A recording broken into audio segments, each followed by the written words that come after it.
Hey Meeple people, how's it going? We are at Gen Con 2022 and we're over here at the Settlers Catan booth and we are looking at Catan, Dawn of Humankind. I was walking around the exhibitor hall, saw this and just thought it was so beautiful, so interesting, and I can't wait to see what this take of Catan is like. Let's learn more about it.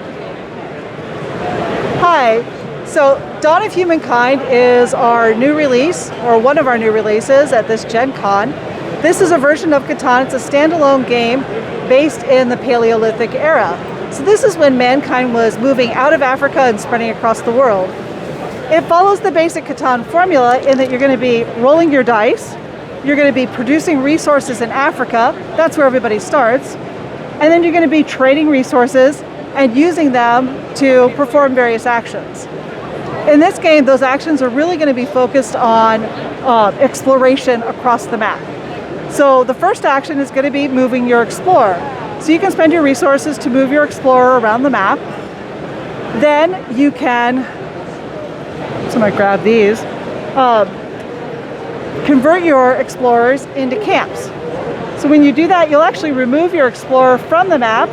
You can think of that as your explorer having found a wonderful place to live and they've set up a new village there.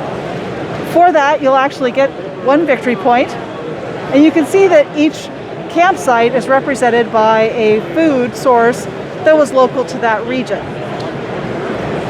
Once you've collected food sources that represent all 4 regions, you'll get the rapid expansion token, which is worth additional victory points. So for example, if you were the first one here, you would get 4 victory points plus the 2 for rapid expansion.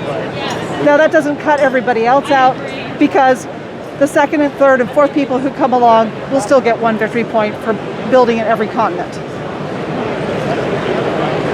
Once you've set up a few of your camps, you can then create new explorers to go moving on around the world. One of the things that makes this game unique is we have this set of 4 technology tracks that give you different abilities and access to different parts of the board. So the first one I want to talk about is the food track, and this affects movement of your explorers. So you can actually pay resources to increase your explorers' movement around the board. 1 flip, for example, will move it from a base movement of 1 to 3 to 1 to 4. If you then paid an antler, now all your explorers can move up to 5 spaces, and so forth up the track. One of the fun things about this game is as you're exploring different locations, you're going to be relying upon development of technology. And that's these other 2 tracks. We have a construction track and a clothing track. So for example, if I wanted to come up to this region, I'm going to need 2 clothing and 1 construction, which translates into 1 hide tent and 2 sewing. Now you can always be better than that, but that's sort of a minimum. Once I get there, I flip over this token and it might have a variety of effects. In this case, it's going to show a token or a type of terrain in Africa, and you're going to have to actually remove the production token from that terrain. So in this case, I'd have to remove it from forests. I could go down here and look and make a strategic decision about where I wanted to remove that forest. From this point on in the game, Africa will not produce in that hex. So everybody is going to be forced to be moving out of Africa in order to establish new camps, because over time and over the course of the game, we're not going to be producing down there anymore. Other potential tokens that you could get would be a victory point token specific to this continent, in this case the woolly mammoth, so you'd go ahead and collect that victory point token and add it to your display. You're also collecting up these arrowhead tokens because the first person to collect 3 of them from any continents will get the greatest explorer token. So that's going to add 1 victory point.